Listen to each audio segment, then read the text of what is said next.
ऊपर मेरे दिल से दुआएं हैं, आप शाद रहें, आबाद रहें, दायरे खैर में रहने वाले मेरे पाकिस्तानी के लिए स्पेशल आई लव यू। आप हमारे हीरो हैं। आज जुम्मा है, 27 मार्च है, 7 शवाल है, 1447 हिजरी है। आज के दिन पाकिस्तान के अंदर, वैसे तो पाकिस्तान एक ऐसा मुल्क है जहाँ तूफ़ान दीवारों फसील और दर में रहते हैं। हमारा हौसला देखो, हम ऐसे घर में रहते हैं, हम तो उस घर में रहते हैं जहाँ रोज़ाना कोई नवा ही पंगा पिया होता है, कोई ना कोई नया ही काम पिया होता है। लेकिन अब पाकिस्तान में अगर आप कभी नोट करें तो कभी आपने सुना है कोई जेड़े 40, 50, 60 साल वाले लोग हैं, कभी ज़िंदगी में सुना है कि जी पाकिस्तान बड़ा पुरसकून माहौल से गुजर रहा है? हर बारी हम तो ऐसा लगता है तांगे पे बैठे हो। तांगे वाला किसी दौर में, जो मेरी एज के 2 लोग हैं उन्हें पता होगा तांगे का, वो तांगे वाला कहता था बच मोड़, तो हम हमेशा मोड़ते ही बचते रहते हैं। एक तो मोड़ आया हुआ है यूरोपीय यूनियन का, GPS+ जो है वो ख़तरे में है, और कासिम खान साहब जो इमरान खान साहब के साहबजादे हैं, उन्होंने जाके तो वहाँ पर टल खड़का दी है, और उसके बाद हुकूमत में मच गई खलबली। ये आज का मेरा टॉपिक बड़ा इंपॉर्टेंट है कि इसके असरात क्या होंगे कासिम खान की इस तकरीर के, और इसका एक्चुअली बैकग्राउंडर है क्या, और कासिम खान को अचानक ये कहाँ से ख्याल आ गया कि जी चलो जाके उसे खिताब करो। इसके पीछे एक बड़ी बारीक वारदात है जो अडयाला से ही डाली गई है, ये बात करूँगा।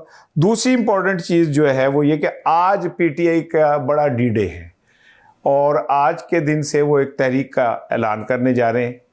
ये तहरीक क्या होगी, कैसे होगी, किस तरह होगी, इमरान खान रिहाई फोर्स क्या करेगी भी कि नहीं करेगी, कि खाली हमें थुकानल पकौड़े तल दी रहेगी, कुछ होगा कि नहीं। दूसरी बड़ी इंपॉर्टेंट चीज़ है। तीसरी, आज मैं बात करूंगा जनाब आलिया हमज़ा के हवाले से। मैंने आपको बताया था कि आलिया हमज़ा की गिरफ्तारी बड़ी मशकूक है। अब कोई कुछ भी कहे जी ये क्या कहते हैं, फरमाइशी गिरफ्तारी है। कुछ मुखालफिन ने कहा जी, उन्होंने खुद, मैं कहता हूँ जो ये दावा करते हैं ना, वो 5 मिनट अब फरमाइशी गिरफ्तारी करके दिखा दें अपनी, मैं उन्हें मान जाऊँगा। भाईजान उसे 10 साल की कैद की सज़ा हुई भी है। अब अगर वो गिरफ्तार हो गई है तो अब उसका बाहर आना मुमकिन नहीं है। 10 साल के लिए तो वो गई, हाँ हालात पलटा खा जाए तो मैं कह नहीं सकता कि क्या हो। और सबसे इम्पॉर्टेंट चीज़ ये है कि खार्क के ऊपर हमला जो है वो तैयार है, और जनाब अली वहाँ जंग छिड़ चुकी है, और इस जजीरे पे अगर कब्ज़ा हो गया तो समझ लें कि इस खित्ते के ऊपर ईरान का तसल्लुत कामयाब, अमेरिका का तसल्लुत कंप्लीट हो जाएगा। लेकिन पहले सबसे पहले चलते हैं। गुज़िश्ता रोज़ कासिम खान ने, इमरान खान साहब के साहबजादे ने यूरोपीय यूनियन के साथ वो जो अक़वाम मुत्तहिदा की इंसानी हकूक़ की कौंसिल है उसमें खिताब किया। 47 ममालिक यूरोपीय यूनियन के साथ जुड़े हुए हैं। GPS+ आपको पता है पाकिस्तान ने बड़ी मुश्किल से हासिल किया था, और इसका क्रेडिट जो है वो जाता है साबिक गवर्नर चौधरी सरवर साहब के साथ। चौधरी सरवर साहब ने इस पर बड़ी मेहनत की, और उस मेहनत का नतीजा यह निकला कि पाकिस्तान को GPS का वो स्टेटस मिला। इससे हुआ ये कि पाकिस्तान की टेक्सटाइल इंडस्ट्री को बूम मिला। आपको याद है इमरान खान के दौर में आलम ये था फैसलाबाद में कि कारकुन ढूंढने से नहीं मिलता था, फैक्ट्रियों में रश थे, सुबह दोपहर शाम काम हो रहा था, और हमारी टेक्सटाइल इंडस्ट्री जो थी वो इस सतह पे चली गई थी कि भारत को उसने इंटरनेशनल प्लेटफॉर्म पे पछाड़ दिया था। हमारी कॉटन, हमारी उसकी मसनूआत, हमारी टेक्सटाइल ने दुनिया के अंदर अपना एक वो बनाया। फिर पाकिस्तान के अंदर बकौल बिलावल भुट्टो जरदारी वेलकम टू पुराना पाकिस्तान, और फिर वेलकम टू पुराना पाकिस्तान हुआ, और पाकिस्तान उजड़ने शुरू हो गया। और आज उनकी नस्लें तो संवर चुकी हैं, पाकिस्तान उजड़ चुका है, गरीब भूखा मर रहा है। चले वो अभी मैं इस तरफ नहीं आता, लेकिन कासिम खान ने कल जो तकरीर की उसमें उन्होंने पाकिस्तान के अंदर इंसानी हकूक़ के हवाले से बहुत सारी चीज़ों के ऊपर गुफ्तगू की। जबर के हवाले से, ये उनके मैं कोट कर रहा हूँ जो उन्होंने कहा। मैं को आप किताब ते कीता नहीं ना मैं करन जोगा। जो कासिम खान ने वहाँ गुफ्तगू की उसमें उन्होंने पाकिस्तान के हालात पे बड़ी तफसील के साथ रोशनी डाली, और वहाँ पे मौजूद जो नुमाइंदे थे, मंदूब थे, जो क्या कहते हैं वो थे, उनकी तवज्जो दिलाई कि देखें पाकिस्तान में इंसानी हकूक़ के साथ क्या कत्लेआम हो रहा है, किस तरह अदम बर्दाश्त जो है वो बढ़ती जा रही है। आपको कोई बंदा पसंद नहीं है उसे उठा लें, आपको कोई बंदा पसंद नहीं है उसको खामोश करा दें, और फिर उसके बाद वो जिस तरह लोगों को गिरफ्तारियां हुई, जिस तरह लोगों के साथ पुलिस का रवैया है, फिर उन्होंने इमरान खान के साथ जो कुछ हो रहा है, उन्हें कैद तन्हाई में रखा गया है, उनको लोगों से नहीं मिलने दिया जाता, उनको अपनों से मुलाकात नहीं की जाती, जेल मैनुअल के मुताबिक जो कुछ उन्हें मिलना चाहिए वो नहीं होता। एक तफसीली रिपोर्ट उन्होंने दी। अब समझें, GPS प्लस जो यूरोप का है वो इंसानी हकूक़ के साथ जुड़ा हुआ है। अगर ये बात वो वहाँ प्रूव करने में कामयाब हो जाते हैं तो पाकिस्तान का ये स्टेटस ख़त्म हो जाएगा, जिससे पाकिस्तान के जो टेक्सटाइल इंडस्ट्री है वो उसमें तबाही फिर जाएगी। पहले ही वहाँ पे बिजली की महंगी बिजली, लोड शेडिंग, गैस की आदम फरामी और एनर्जी क्राइसिस की वजह से वो इंडस्ट्री आलमोस्ट तबाही का शिकार है। और अगर ऐसा हो जाता है तो पाकिस्तान को माशी तौर पे इतना बड़ा झटका लगना है कि आप सोच नहीं सकते। यही वजह है कि हुकूमत इस कासिम खान की इनिंग से परेशान हुई है। पहले आज़मा बुखारी साहिबा ने तफसीली एक प्रेस कॉन्फ्रेंस की और उसमें उन्होंने कासिम खान और इमरान खान का, खैर वो जिस अंदाज में इमरान खान का जिक्र करती हैं वो एक अफसोसनाक बात है।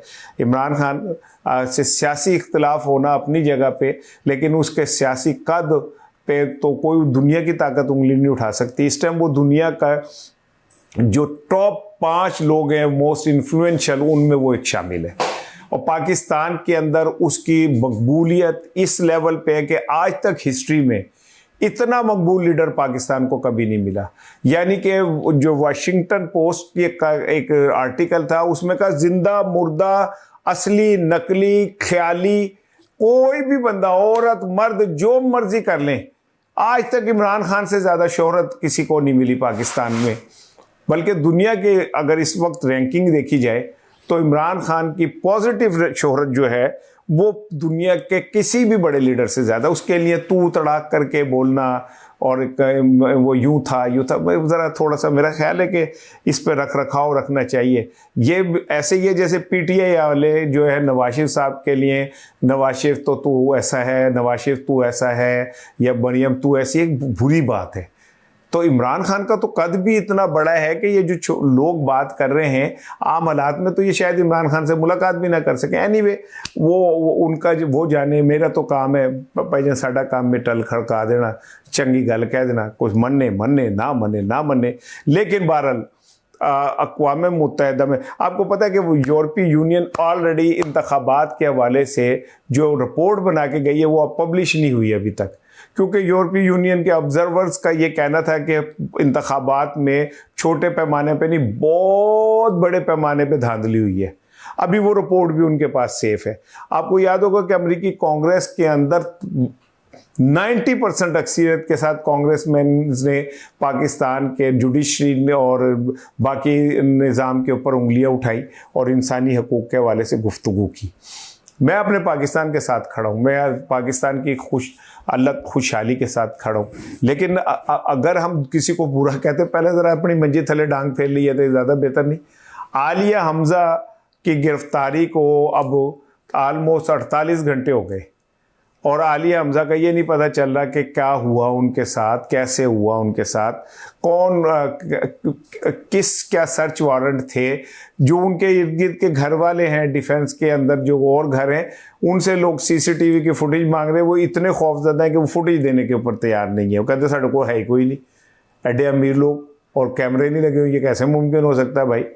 डिफेंस में रहते हैं, मेरे तक कच्चा रावी रोड पर थोड़ी रहते हैं जितने साढ़े मोबाइल का कैमरा भी काम नहीं करता। वहाँ तो हर घर के बाहर कैमरे लगे, लेकिन कोई वीडियो फुटेज देने के ऊपर तैयार नहीं है। इसी तरह अब सलमान अकरम राजा साहब जो है वो फ्रंट पे आए हैं और पंजाब के मामलात को अब वो बराह रास्त खुद देखेंगे।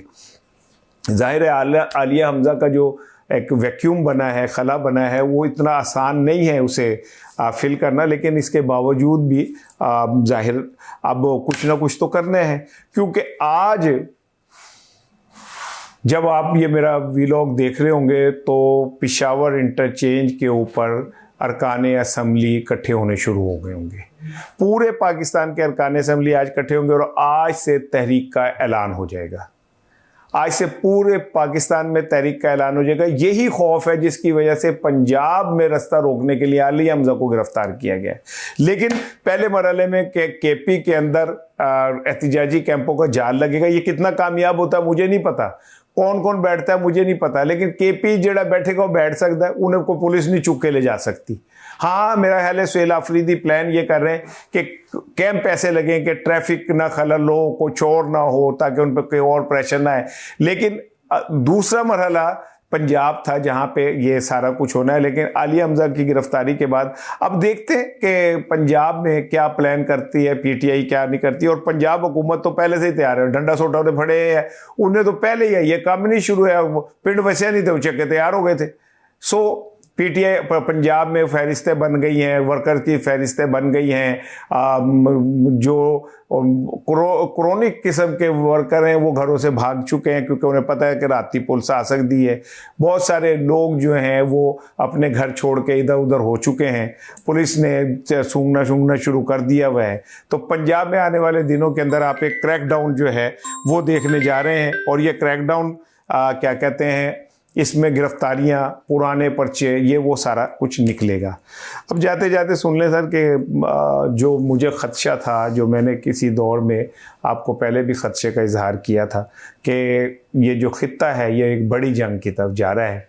अमरीकी ट्रूप्स जो हैं वो इस खित्ते में आ चुके हैं, तैयारी जिस तरह जारी है, मुझे ऐसा लगता है कि एक बहुत बड़ा ब्लड शेड जो है वो होने जा रहा है। पाकिस्तान की सूरत हाल बहुत खौफनाक है क्योंकि पाकिस्तान इस वक्त आग के दहाने के ऊपर बैठा हुआ है। हमारी ज़रा सी स्ट्रेटेजिक गलती, हम ये जंग हमारे गले में पड़ सकती है।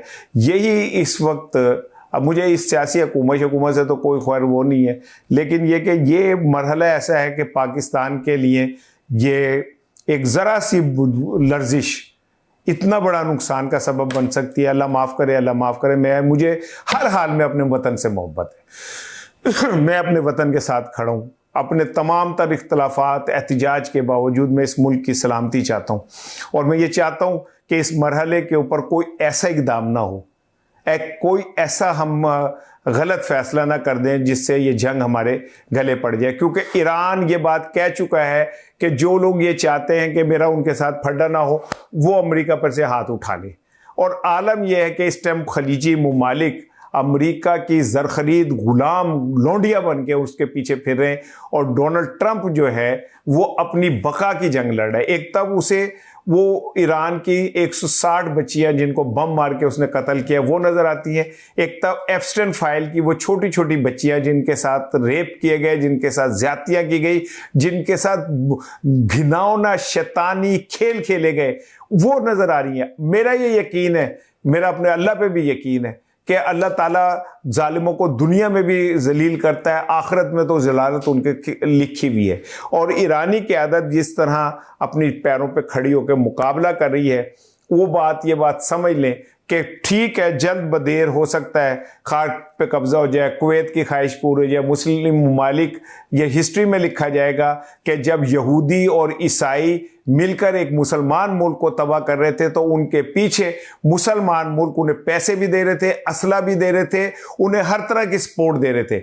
और इसलिए नहीं दे रहे थे कि उन्हें वो ईरान से नफरत थी, इसलिए दे रहे थे कि वो ट्रंप से इतना डरते हैं कि उन्हें यह खौफ था कि अगर ट्रंप ने हमारी तरफ रुख किया तो ये जो हमारे खरबों डॉलर हैं, ट्रिलियन डॉलर जो हैं, जो हमने कमा के रखे हैं, जो मरने के बाद हमने अपने साथ नहीं ले जाने, लेकिन ये वक्ती तौर पे कहीं तबाह ना हो जाए। यहीं पे मुस्लिम क़यादत का एक और दीगर इलाकों की जो मुस्लिम क़यादत है उनका भी बहुत बड़ा इम्तहान है। क्योंकि सबको ये नज़र आता है कि अमेरिका इस वक्त इस सतह के ऊपर बदमाश, गुंडा और टेररिस्ट बन चुका है कि उसकी तरफ जो, लेकिन देखें श्रीलंका जैसे छोटे मुल्क ने कहा हम अड्डे नहीं देंगे। जर्मन को देख लें, स्पेन को देख लें, कनाडा को देख लें, डेनमार्क को देख लें,